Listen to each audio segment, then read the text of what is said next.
Здравствуйте, дорогие друзья! Я рада вас приветствовать на моем канале. Сегодня в данном видео я делаю необыкновенно вкусный крем-муслин на основе маскарпоне. Крем-муслин классический есть у меня уже на моем канале. Ссылку я оставлю в описании под видео на масле.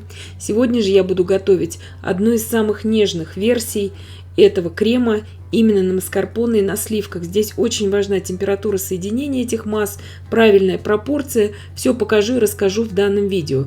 Этот крем можно использовать для украшения домашних десертов, но более, конечно же, для начинки тортов и пирожных. Итак, я разделяю 5 яиц на белки и желтки. Яйца у меня здесь достаточно крупные, то есть общий вес желтков должен составить примерно 100 грамм. Либо же берите 2 яйца, если у вас никак нету желтков.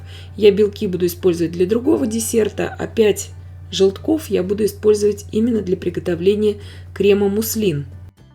Итак, белки нам не понадобятся в данном рецепте. Сейчас 300 мл молока я нагреваю до кипения, но не кипячу.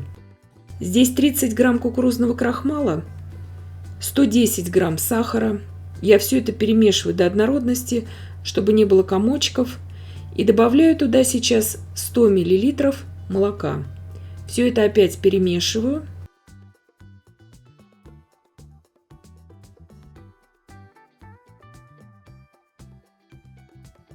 Также перемешиваю, разбиваю желтков пленочки. И всю желтковую массу я ввожу в крахмальную смесь. Все это делается очень быстро. Крем получается просто необыкновенно вкусный. Его можно использовать для начинки любых тортов. И идем сейчас на плиту уваривать всю эту массу. Начинающее кипеть молоко я вливаю всю желтковую массу при непрерывном помешивании в кастрюле с толстым дном на умеренном огне.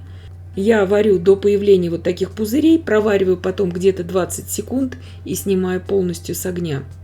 Промешиваю хорошо и переливаю в ту емкость, где заварная основа будет у меня остывать до очень холодного состояния. Вот здесь очень важный момент, что заварную основу, которую мы будем потом впоследствии соединять со взбитым кремом маскарпоне, мы должны остудить до очень холодного состояния в холодильнике, чтобы она практически не отличалась от температуры сыра маскарпоне. Убираю сейчас до полного остывания, до холодного состояния.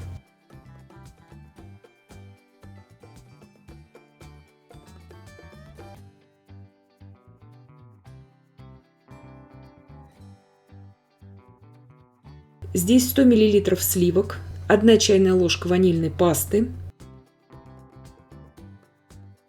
Также я туда добавляю 250 грамм сыра маскарпоне. И сливки, и маскарпоне очень холодные.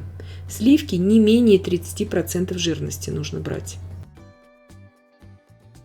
Сейчас все это взбиваю до такого достаточно уже устойчивого состояния, практически до устойчивых пиков. Вот такая масса должна получиться. Очень важно не перевзбить сливки с маскарпоне. Масса очень холодная у меня, вот эта заварная основа. Я ее сейчас перемешиваю аккуратно. Здесь хорошее количество крахмала, она не должна у вас пойти комками. И по 2 примерно вот так ложки я добавляю сейчас в маскарпоне со сливками. Обе массы, которые мы соединяем, и маскарпоне, и заварная основа очень холодные. Вот это очень важный момент здесь. Я здесь показываю это в реальном времени, как долго по времени я это взбиваю. Буквально несколько секунд. То есть просто прорабатываю это миксером. Ничего долго мы здесь ни в коем случае не взбиваем, иначе крем у вас просто отслоится. Итак, ввожу всю заварную основу, и в итоге вот такой изумительно вкусный и красивый крем у меня получится. Крем этот, конечно же, больше подходит именно для начинок тортов, пирожных и капкейков. Также вы можете им, конечно же, украшать и выравнивать домашние торты, домашние десерты. Это только приветствуется. Но для тортов, которые вы хотите транспортировать, этот крем не подходит для украшения. Но для начинки этот крем просто изумительно вкусный. Крем-муслин на масле, конечно же, идеально подходит для украшения уже тортов и пирожных. Ссылку на рецепт крема муслин на масле я оставлю в описании к данному видео. И я надеюсь, что видео было полезным и познавательным. Подписывайтесь на мой канал, ставьте лайки, пишите комментарии. Я всем желаю больших успехов и до встречи в новых видео.